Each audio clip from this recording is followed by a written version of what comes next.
Any contributions that our diplomats and development experts are making to help ensure that this century provides the kind of peace, progress, and prosperity that not just the United States, but the entire world, especially young people, so richly deserve. I am very proud to have been Secretary of State. Those of you who are staying, as many of you will, please know that I hope you will redouble your efforts to do all that you can to demonstrate unequivocally why diplomacy and development are right up there with defense. How when we think about who we are as Americans, it's because we are united and committed across our government to do whatever is required to fulfill the missions we have assumed as public officials and public servants.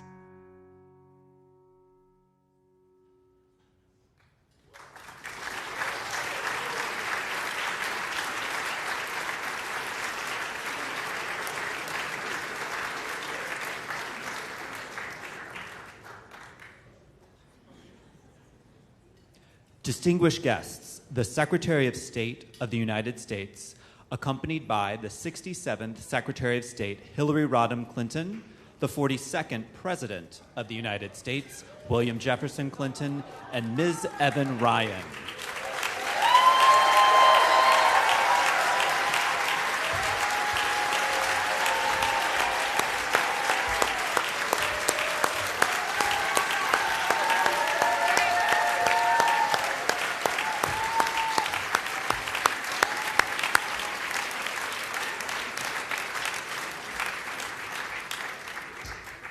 Good afternoon. Welcome back to the State Department for so many of you. Welcome to the Ben Franklin Room, newly refurbished. A lot went into this, and I think maybe a word about Ben Franklin before we get to today's event. As you all know, he was America's first diplomat, ambassador to France, negotiated our first treaty, charted the Gulf Stream, pioneered electricity, gave us our ethos of self-governance, and virtually none of that did he do while sober. So I leave it to you to draw any conclusions. Mr. President, all of our distinguished guests, welcome to the State Department. And to our guest of honor, Secretary Clinton, welcome home.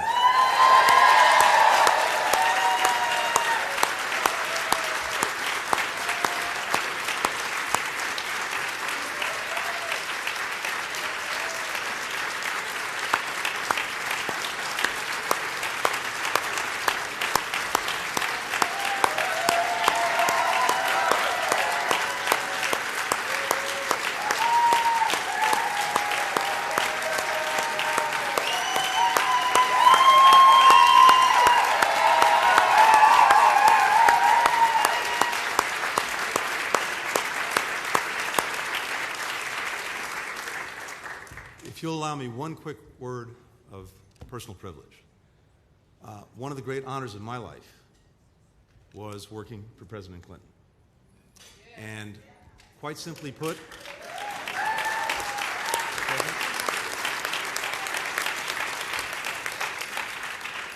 I would not be standing here were it not for the man standing right there. Thank you, Mr. President.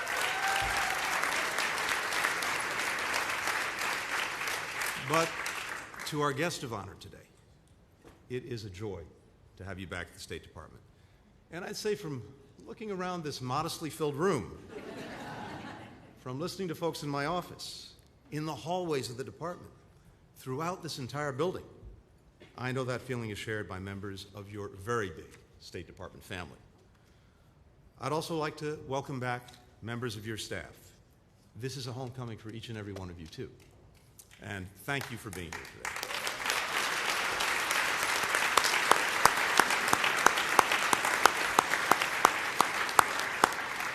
Now, truth be told, I've also borrowed liberally from your staff because we have so many people who continue to lead this enterprise who are working side by side with Secretary Clinton. Now, I've been involved in foreign policy for more than 30 years. I've known, worked with, and learned from, and admired Secretary Clinton for each and every one of them. I first met the Secretary in the White House, where I worked for the President on the NSC staff. Now, for someone who had an office on one end of the old Executive Office building, I spent an inordinate amount of time in the First Lady's office on the other end of the old Executive Office building, and also in the East Wing. And that was, in fairness, all because a certain member of her staff, maybe of all the things I have gratitude to the Clintons for, number one is bringing my wife, Evan, into my life. That's at the top of it.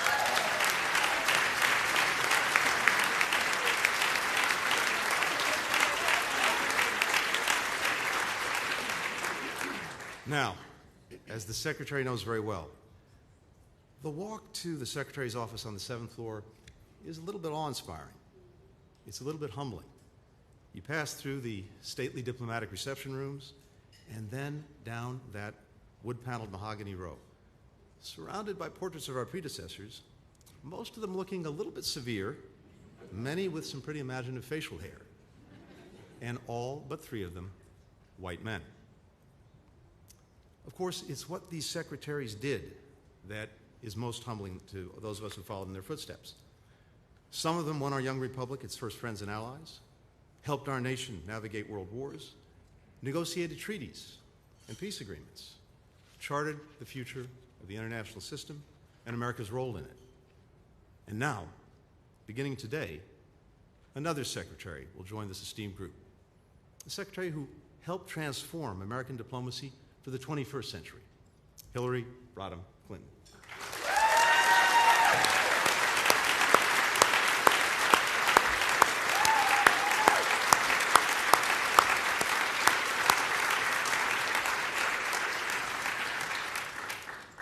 In the Cold War period, Secretary George Marshall urged the folks working with him, and especially his policy planners, as he put it, to look ahead, not into the distant future, but beyond the smoke and crisis of current battle, far enough ahead to see what the emerging form of things to come will look like, and outline what should be done to meet and anticipate them. Secretary Clinton had this vision. From the outset, she pledged, and I quote, to deal with the urgent, the important, and the long term, all at the same time. That means managing day in, day out crises, which she did incredibly deftly, including by brokering a landmark ceasefire in the Middle East that saved lives and restored desperately needed stability. But it also meant pursuing an affirmative and principled vision for America's role in the world. Secretary Clinton led the push to strategically rethink where, with whom, and how America engages, especially in the Indo-Pacific, where she rightly recognizes the region that would determine the trajectory of the 21st century. In her very first trip as Secretary, she set off for Japan, Indonesia, South Korea, and China. She launched new strategic dialogues, including with the Philippines and India, opened our mission to ASEAN, elevated our focus on the extraordinarily complex relationship with China. And this was just one region. Secretary Clinton was able to see over the horizon in every single one of them. Beyond any part of the world, the Secretary saw that to be more effective, diplomacy needed to widen its aperture. She recognized that the days of engaging primarily with governments were over, that shaping our diplomacy in a way that meets people where they are depends on our ability to listen, to learn, to hear them.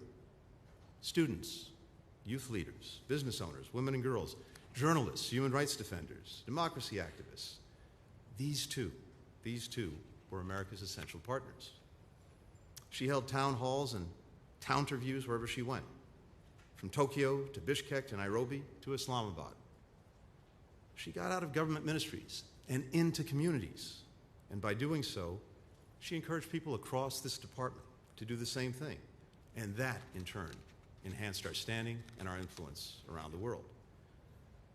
The Secretary also elevated new diplomatic priorities, like economic statecraft, public health, energy security, and critically, empowering women and girls. For as long as she was a public servant, that is virtually her entire adult life, Secretary Clinton led with and helped shape for the better our values, American values, not just by declaring that women's rights are human rights, but fighting to make sure that the rest of the world actually recognized this and respected these rights as well. She was the first Secretary of State to declare and uphold an inalienable truth. Gay rights are human rights, and human rights are gay rights. A lot of what's now recognized as universal, what's commonly accepted, Secretary Clinton helped make it that way. And she led with both America's values and our interests in calling out Putin for who he really is from the start.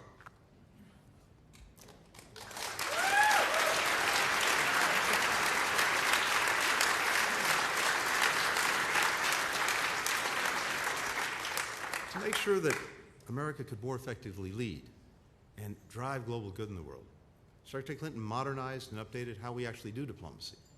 And she also invested in our single greatest asset, and that's our people.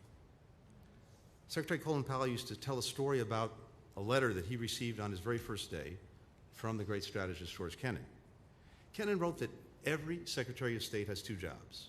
One, to lead the government's foreign policy, and two, to lead the department. Secretary Clinton understood this innately and knew that both roles were essential and also mutually reinforcing. As she advanced our diplomacy around the world, she also worked tirelessly to support those who were conducting and aiding our diplomacy on the ground. She led by example, with good humor, and also with, I think, what's become a truly legendary work ethic. Now, some of you have seen the photographic evidence of this. Secretary Clinton rocking shades in the back of a C-17. Globetrotting to a modest 112 countries, at least by the official count. Brokering peace deals, negotiating sanctions, standing up to autocrats, all for days on end, running on little more than a breakfast burrito. Then, there was Secretary Clinton regularly stopping by offices and bureaus throughout this building, taking extra time to visit our embassies and consulates on every trip, meeting with our direct hires, their families, locally employed staff, who are, in every mission in the world, the lifeblood of our embassies, and of course the Marines who protect them every single day. Supporting our people also means championing their work and ensuring that diplomacy plays its rightful role in our foreign policy and our engagement with the world. So the Secretary made sure that the State Department had a seat at the table in any major decision that was being made in the administration. She stood up for this building and the people in it, whether in a meeting with fellow cabinet members or during those occasional high-pressure briefings with the President in the Situation Room. She worked to boost morale and reinvigorate a sense of pride in our diplomacy. All of this made possible America's work to, as she always put it, help more people in more places live up to their God-given potential. Now, it's not always an easy job. There are risks that people can't see coming around the corner. A bee swarm in Malawi, a volcano eruption in Eritrea, an earthquake that shook everyone and everything, save for a sound-asleep Secretary of State.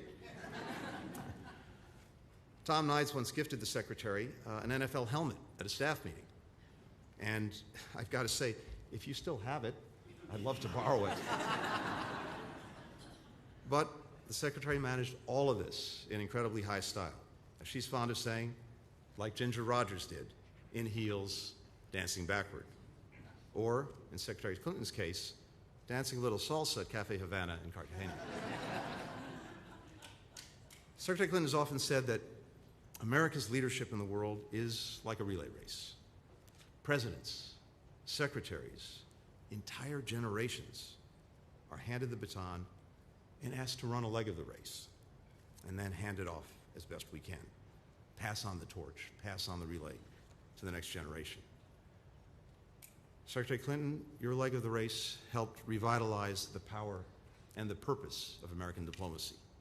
It reminded the world of who America is, what we stand for, and helped us achieve our mission, what we're all here ultimately to do, to make our people and people around the world a little bit safer, a little bit more secure, a little bit more prosperous, a little healthier, a little bit more filled with opportunity. Her time here inspired so many people in this room, and so many others well beyond this room, in this country and around the entire planet. It inspired them to try to do the same thing. And for that, I could not be more grateful, both as one of your successors and simply as an American. And now, it is my distinct pleasure and distinct honor to turn the microphone over to my friend, to my colleague, the 67th Secretary of State of the United States, Hillary Clinton.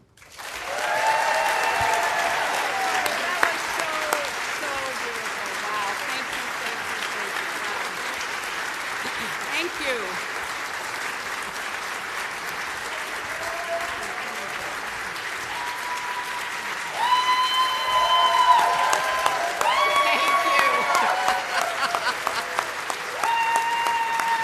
Oh, my. Thank you.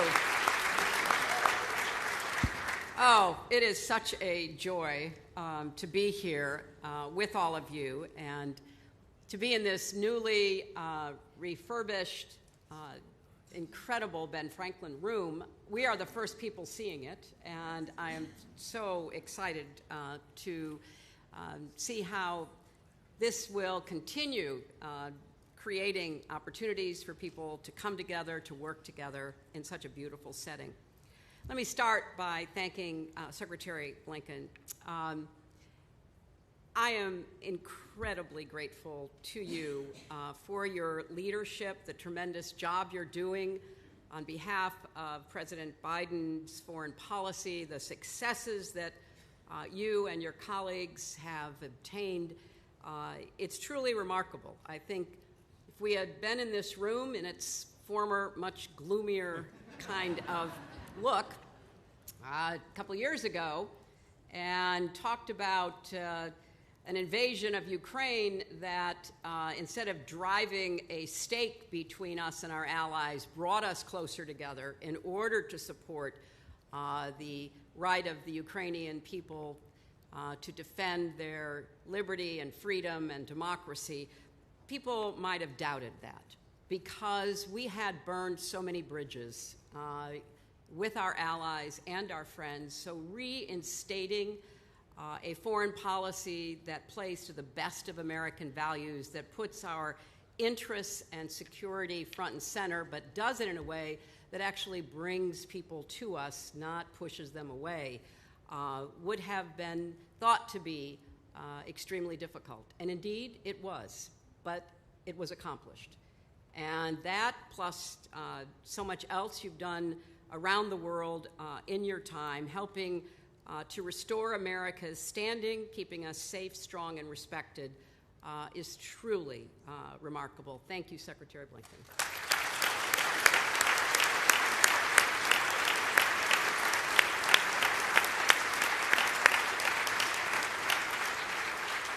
I also want to acknowledge Secretary John Kerry, who I see over there, my successor, and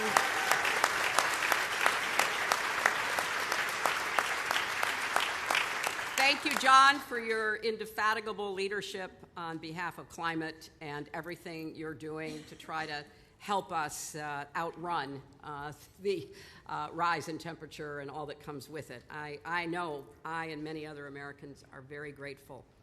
And I want to acknowledge Evan Ryan. It is absolutely true that really the reason I, as First Lady, got to meet this young, very eager foreign policy staff member is because he was always in our office. Now, some people, as Milan Verveer, my wonderful friend and chief of staff in the second term of the Clinton administration, will remember some people were there because they had business they wanted to talk to us about. Some people were there because Milan had a giant drawer of candy, which was a way of enticing people to come and talk about business. But you were there for another purpose. And I could not be prouder to have Evan here. She's working at the White House once again.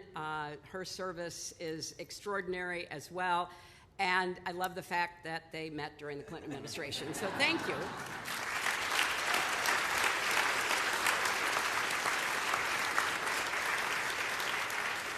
I'm also delighted that 42nd, as I call him around the house, is here.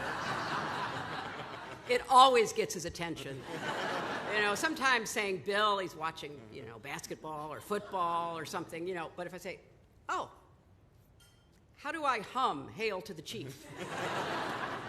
But thank you so much for being here as well.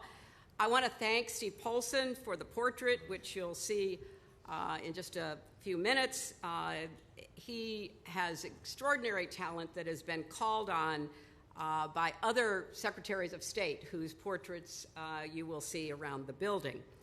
Now, this is an incredibly emotional moment, looking out and seeing so many of you with whom I was privileged to serve over my 4 years. Some of the challenges and the adventures and opportunities that we pursued together through the State Department and USAID. And I want to thank all of the current and former Foreign Service officers and civil servants here today, because although much of their daily work goes unsung on the front pages of newspapers or barely mentioned on cable news, it is vital to our nation's security. And so I want to give a round of applause to those who are the heart of our diplomacy and development.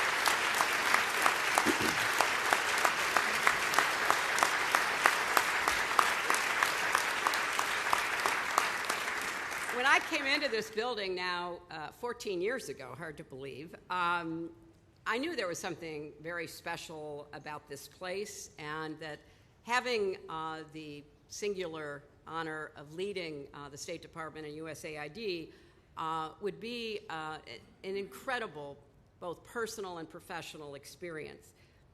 I had no idea the level of talent and expertise that resides here in the building and across all of our embassies, consuls, and other outposts throughout the world. People who serve this country with 100% of their commitment, their intelligence, who bring every experience to bear on whatever the challenges might be.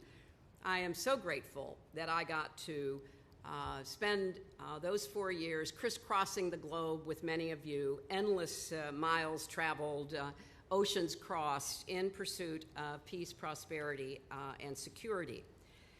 I do think that it was important to restore America's commitment to diplomacy and development. That's why from the very beginning I started talking about the 3 Ds, those plus defense, because we needed to make it clear coming out of 2 wars that had been extremely expensive in blood and treasure, that we had also a strong case to make around the world to draw people toward us to pursue common interests and values.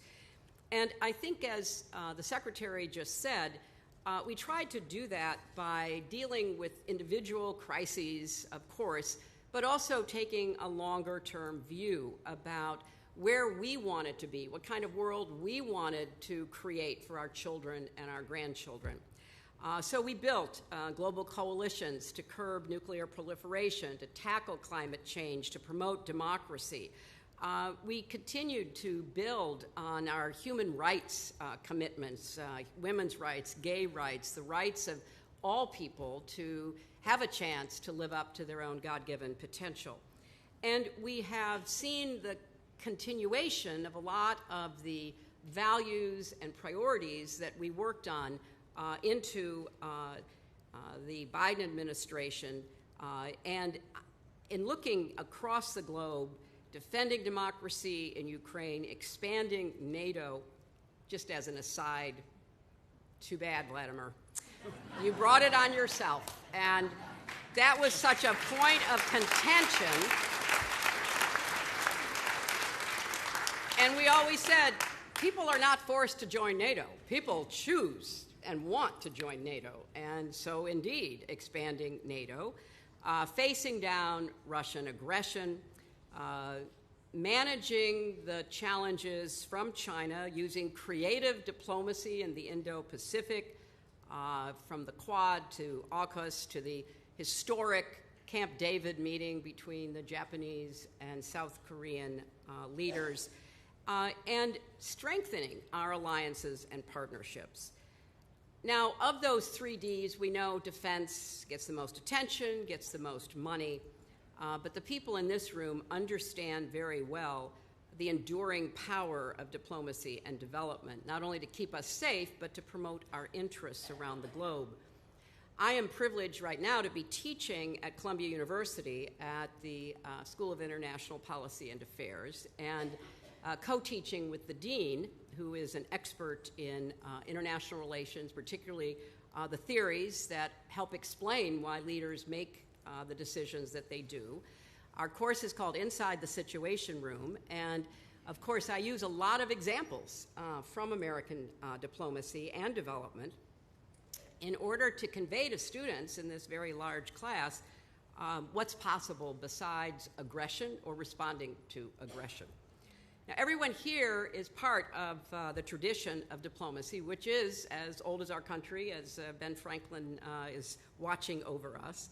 I continue to call what we should be doing smart power, because it's better than the opposite.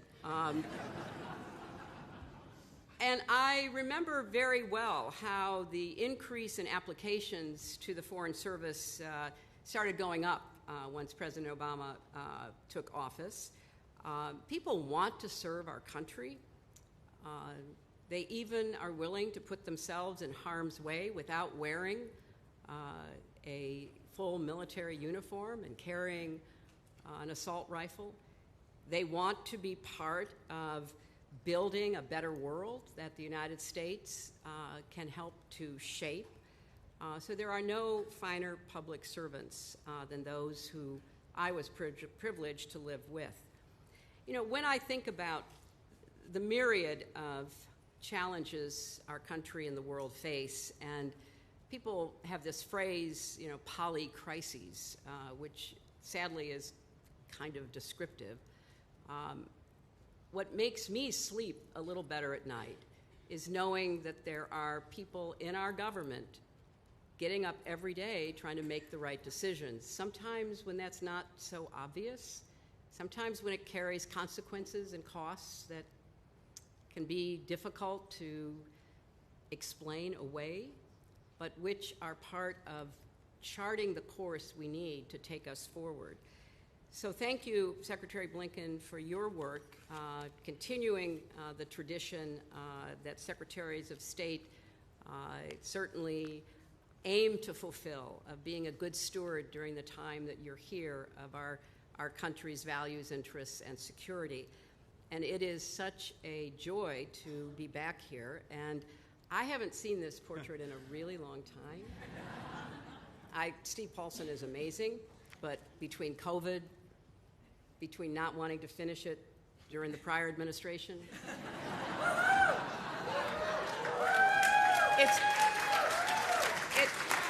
it's been a while.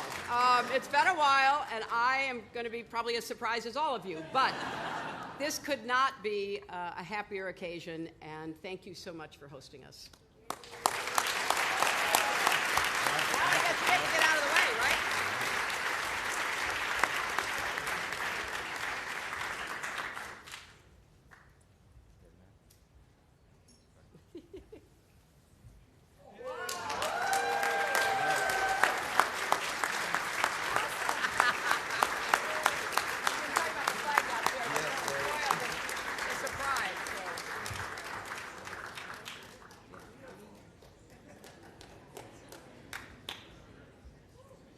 It was COVID. We couldn't get into the State Department. So what's the perennial symbol that we all stand for, right?